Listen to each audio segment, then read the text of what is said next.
Welcome to the Real Fake News on KPCR, Pierce College Radio, a critically sarcastic analysis of news. In this show, we'll differentiate the real news from the fake with help from comedians and college professors and experts. Today, we're going to discuss presidential and electoral politics. As usual, there's no shortage of news stories revolving around our president. Today is Wednesday, February 20th. It's 1:40 p.m. I'm your host, Jesse Bertel. Joining me here today, we have LA comedian Juliah Rueckert, who performed at the Comedy Store and BuzzFeed Video, and Thousand Oaks City Council member who was reelected after 44 years, and political science professor Ed Jones. Hello, Julia. Hello. Hello, Ed. Hi. Thanks for being here. So today our discussion will be in the format of a game called Real News, Fake News, where I randomly pick from a category of real news stories or fake news stories and ask you questions. Pretty simple. Yeah? Okay. Sounds great. Now that we know the rules, let's play the game. All right. So let's see what our first story is for today.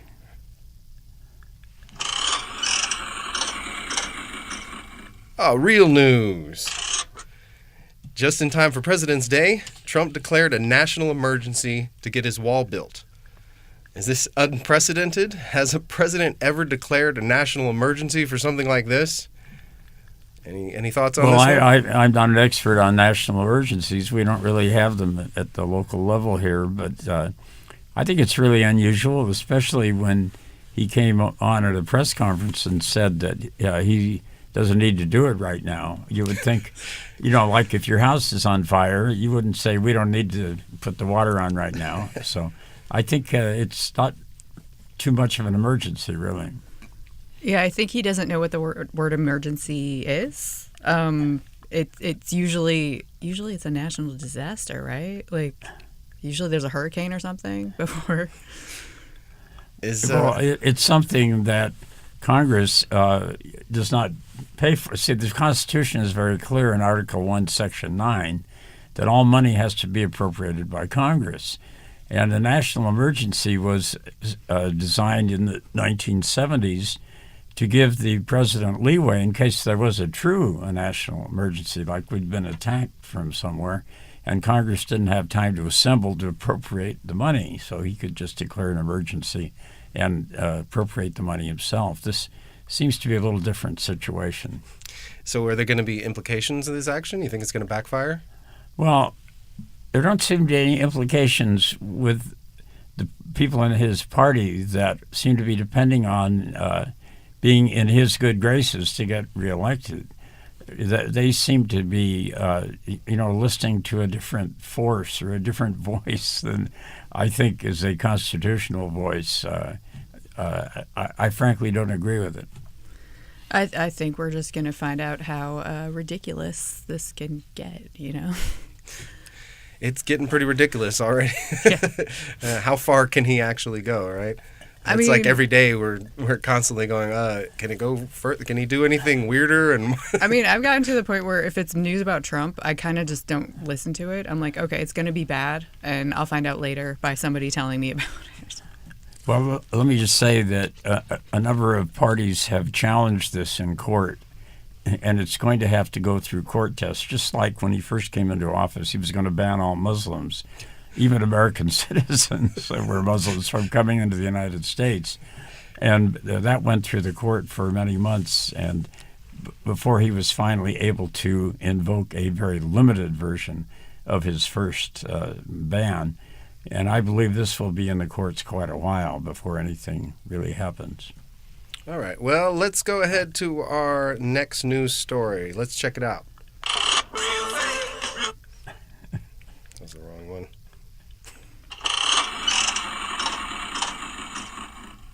Hey, it's my first show. Give me a little break.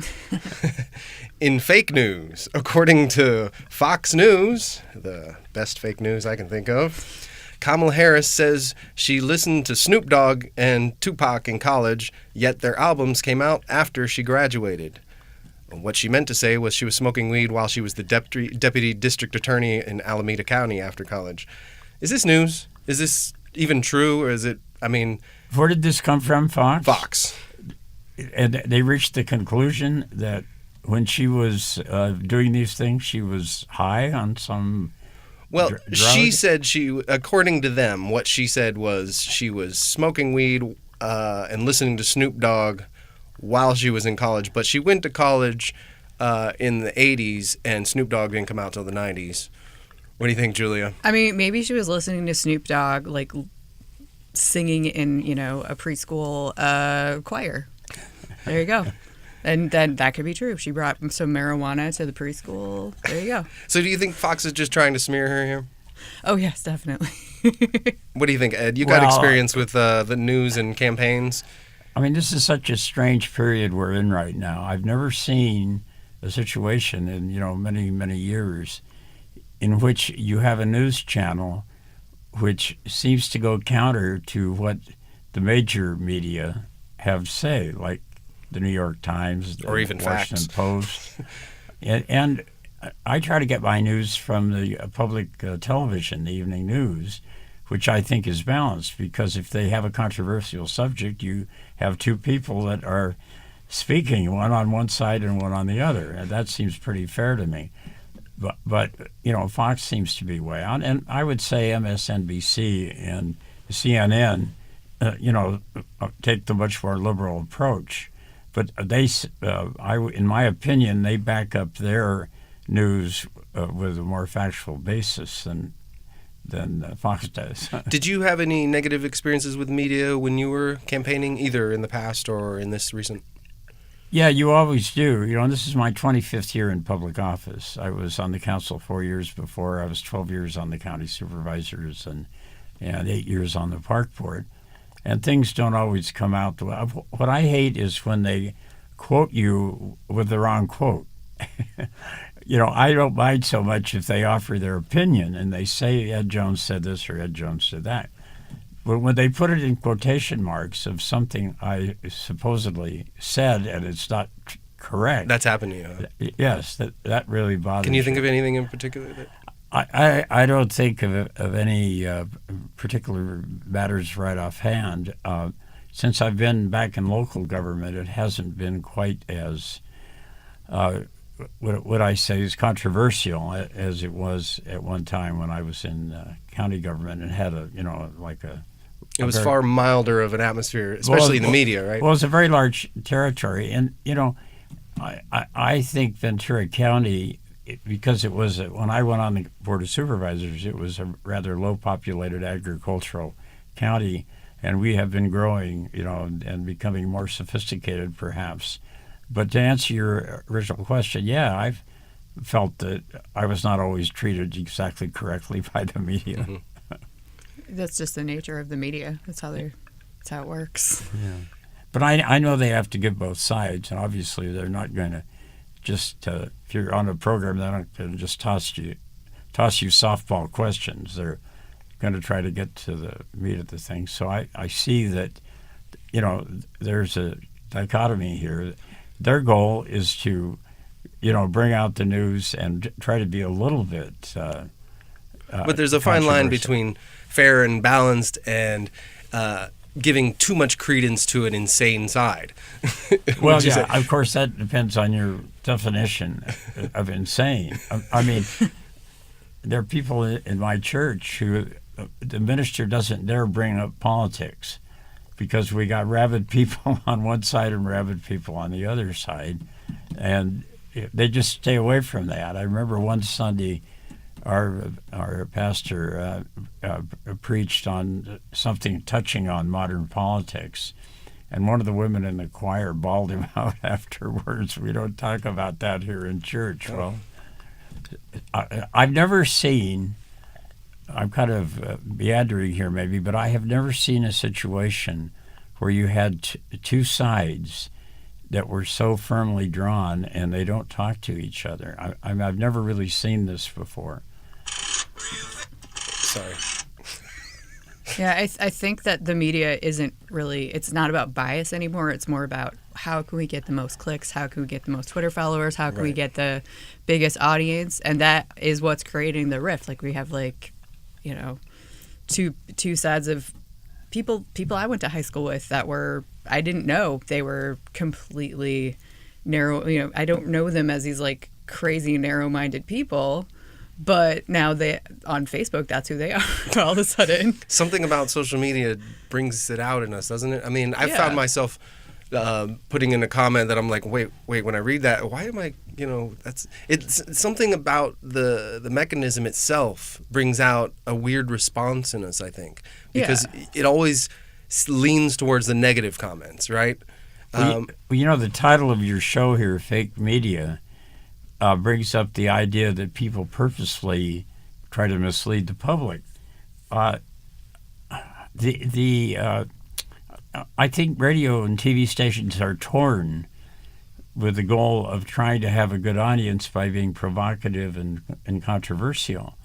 But I think there is a place for truth somewhere that should guide them. In other words, that they shouldn't stray too far from. I mean, could we at least get facts to be facts, or Well, alt facts? And I mean, when we got introduced to alt facts, that's when it got a little weird. Yeah. Well, you're a journalist. Like the whole point or the whole thing has been like, let's prove that we're not biased, and it's always been like, well, if 99% of the people are saying something and there's one guy that says no, you have to give that guy an equal. Like, that's what's been happening. Right. That's what I mean. The equality of the arguments, like when we talk about climate change, right? Do we really need, when 99.9% of scientists agree climate change is man-made, do we really need to give equal side to the opposing argument that no, it's not even real? We do, because there's crazy people on Facebook that will yell at you in a Facebook comment. But I think a more appropriate balance would be 0.1% of the coverage, not half. Yeah, definitely. I believe the problem is equating Facebook opinions and stories, statements, remarks, and so forth with actual journalists who are supposed to. I don't know if they take a Hippocratic oath but they do check their stories. I mean, like there was a big story that came out in the New York Times about President Trump trying to influence the investigation of Mr. Cohen. But they cited all kinds of sources for that report and how they'd vetted it completely. Well, when people go on Facebook, they say anything they want to say, and I think we should draw a distinction between journalism and what some people put on social media. It's just, unfortunately, most people don't know the difference when they're looking. Right. The source matters. Yeah, the source matters, but most people, they don't know what that means. Most people didn't if it's study there, journalism. It must be a fact. It was on my page. I mean, I read it. There's a blog. It looks like a news story. Yeah. And they don't even read the article half the time. It's just the headline. Oh yeah, yeah. It's funny when the headline's like a joke headline, and like they don't. The Onion, and I've done a few of those on my page as well. I post an Onion post as if it's real and see who thinks it's real, and it's hilarious how many people don't even. They just, oh my God, is that real? I can't believe it, and they start getting mad and like it's a joke. It's the Onion. I mean, just look at the source. You bring up a very good point here about public opinion and what governs it and what influences it. There's a quote attributed to Abraham Lincoln, and nobody is sure he said it, but you can fool some of the people all the time and all the people some of the time, but you can't fool all the people all the time. Well, he wasn't. Was that Lincoln? That was Lincoln. It's I thought that was Johnny Cash, but Lincoln, no. maybe. Was there a song like that? No, I'm just. But hopefully, when people go to the polls next time, hopefully, at least to a certain extent, what Lincoln said is going to prove to be true, and the people actually go to the poll and pull the curtain, if they have curtains, and mark the ballot, that they will use good judgment. Well, our current president is a far cry from Abraham Lincoln. All right, let's go ahead and see what's next in the news. Real news. Okay, Andrew Yang is running for president on a platform of universal basic income. Have you guys heard about this? He wants to give everybody $1,000. I would love to take it. I have not heard of it. Well, he's one of the candidates, one of the many Democratic candidates in the field. We'll see how far he goes, but his platform sounds pretty interesting economically. We haven't heard anything really on universal basic income. Universal health care, of course, Bernie Sanders was promoting, and, a lot of these more socialist ideas are becoming more prominent. But universal basic income, apparently, he says it goes back to Thomas Paine. And in Alaska, apparently does some kind of this from the petroleum money. Yeah, if you live in Alaska, you get a check instead of a tax. Yeah, Nixon flirted with a negative income tax. Right, even Nixon. So is this a crazy idea? You think this is where we're going? I mean, with the automation, Uber drivers are going to be automatic now, and all these, automatic like Amazon, all the shipping is pretty much on automatic. We're already starting to see a massive loss of jobs from automation, and Andrew Yang believes that's partly why Donald Trump became elected, was economic reasons. Well, I don't know just about giving a blank $1,000. I mean, I think it ought to be tested by necessity of the person if they're at a certain wage group. He wants to give it to everybody, millionaires, is it a poor month people, or a year? Every month. Okay. And he says we can do it financially because we won't need. So, say you're getting food stamps. Well, that's part of the $1,000. Okay. You know what I mean? That's what I was wondering, because most of us are already getting like a. If you're getting government subsidy assistance, he wants to put that healthcare as part. It's $1,000 total. So. Yeah, all that subsidy. Yeah. So for a lot of people, it'd actually be a cut in income. Yeah, that's what I was. Yeah, I was wondering if the math adds up. If you've had a heart attack and you're paying for it, like that's a huge. You're in trouble. Well, society has to decide if there's going to be a basic foundation under everybody, or else people are going to be sleeping on the streets and. People are sleeping on the streets. They are sleeping. More and more in this town, especially. Yeah. Every luxury apartment building that goes up, a new tent city goes up right next to it every time. That's where I live. It's a real problem, and I don't think you have to be a socialist to believe that we ought to take care of these problems. So, for instance, medical. I did a study in Ventura County when I was on the Board of Supervisors, and every county has a health officer. They're medical doctors, and our Ventura County health officer told me the overhead in Medicare is about 4 or 5%. That is money that is used to operate the system. In private health companies, which we see advertised all the time on television, it's 18 to 20%. Okay. Obviously, we're wanting the money to go to the people who are delivering health care, not people who are insuring us. I think that if you were to have some type of universal health coverage, like Medicare for everybody, and eliminate all the money that doesn't go through to health providers but stays with insurance companies, that would go a long way to paying for the system. And I don't think it does any good to call it socialism. When you start using... It's a scary word, especially with our history of socialist... That is I'm Marx, with him on that. what is it? The McCarthy era, right? Well, when you just use a code word, and everybody, I'm shocked, it's socialism. Well, we've had socialism since the 1930s. Parks at recreations, as we were talking about outside the state. Well, all these big social programs, Social Security, Medicare, Medi-Cal, Medicaid...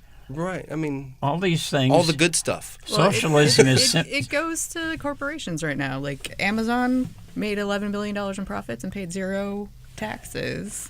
That's the only thing I know. I just feel, as I say, there ought to be a basic floor under. When I was on the county board of supervisors, when people were indigents, were taken by an ambulance to a regular hospital. As soon as they could get that person stable enough, they moved him right to our county hospital. And these were people that couldn't afford to have doctors, they couldn't afford medical insurance. So the taxpayer ends up paying for it anyway. So why not do something it would be cheaper, because if you catch these things early, the medical bill is not nearly as high as if you wait till you have to go to an emergency room. Yeah, we don't do preventative. We just put a Band-Aid when it's done. We're good at surgeries. We right? do a little, but we should do a lot more. All right, well, let's go ahead and move on to the next news story here. Let's see what we got. Oh, we got fake news. According to President Donald Trump, the king of fake news, the Green New Deal touted by Andrea Ocasio-Cortez will be a policy of, quote, taking away your car, of taking away your airplane rights. Let's hop on a train to California, of you're not allowed to own cows anymore. He said all this at a rally in Texas. He's still doing rallies for some reason. It would shut down American energy, which I don't think people in Texas are going to be happy with, he said. He goes on to say it would shut down a little thing called air travel. Do you want to take a train to Europe? How are you going to do that? So what do you guys think about this? Well, I don't know what he's talking about. I mean, the wave of the future is getting off of coal and oil and natural gas. Is it realistic? Can we get there? We have to. We have to. We're going to run out of oil. That's what happens. Well, but I mean, it pollutes so badly, and I'm not an expert on climate change, but I know that in listening to people who are experts, that we have just a very short time to stop polluting. And I know that we can't do it on our own, but the fact that others are doing it is not a reason for us not to do it. So I think as far as we can go with it, but if we need a balance with natural gas, et cetera, then there should be a balance until we could go on these other non-polluting sources. Any more thoughts on this one? No? I just keep thinking it'd be we'd have a lot less asthma, a lot less medical bills if we were able to figure this out. Yeah, I mean, what's so scary about cleaning up the environment? I don't get that. Well, okay, let's go for our last news story of the day.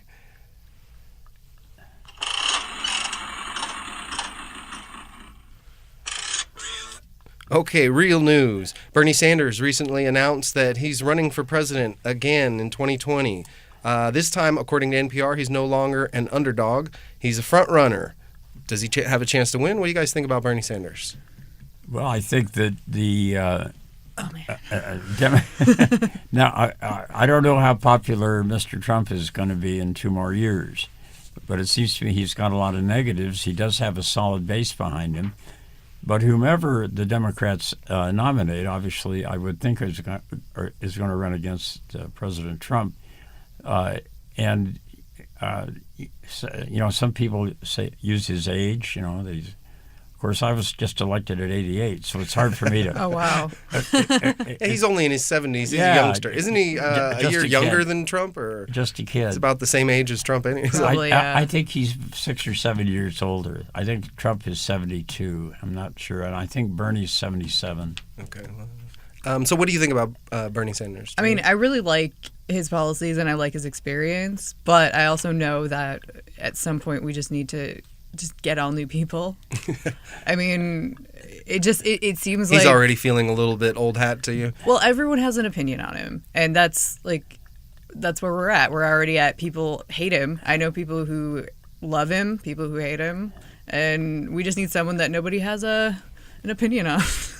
I didn't know who Obama was when he just appeared out of nowhere. He was fresh. Nobody. We need an Obama. We need someone who's like, who's that? Perfect. Something new, let's move forward. Yeah. Let me just say, I think Democrats need to ask themselves the question, do they want to support somebody who's ideologically perfect, or do they want to support the person who has the best chance of beating Mr. Trump? I think they've got a strategic vote. I think this time would be the best choice. Yes. Well, unfortunately, we're almost out of time. But before we go, I wanted to especially give Julia, comedian, a chance to plug her comedy, or is there anything you'd like to tell our viewers? I need more Twitter followers. My Twitter page is at comedy with an H. It's spelled out the word comedy with an H because my name is Julia with an H. Yeah, and I'm working on a cartoon series about vegetables who solve crimes, so look out for that. And I'm also going to be doing shows soon, but I haven't booked them yet. Awesome. So. Well, Ed, is there anything you'd like to tell our viewers? I really am not planning on another campaign right away. I just elected for 4 years, And I'll be a nonagenarian at the end of that time. So Congratulations. we'll see. We'll see what happens. I don't, I get these 20-year report. What we're going to do for the next 20 years. It's what was it George Burns said? I don't buy bananas by the bunch anymore. So. Well, thank you both for joining me today, Julia and Ed. Thank you, my listeners, for tuning in. Follow me on Twitter, Facebook, and Patreon at Jesse Bertel. Tune in to The Real Fake News every Wednesday at 1:30 p.m. on kpcradio.com and my youtube.com/TheRealFakeNews. Real fake, real fake, real fake, real fake news.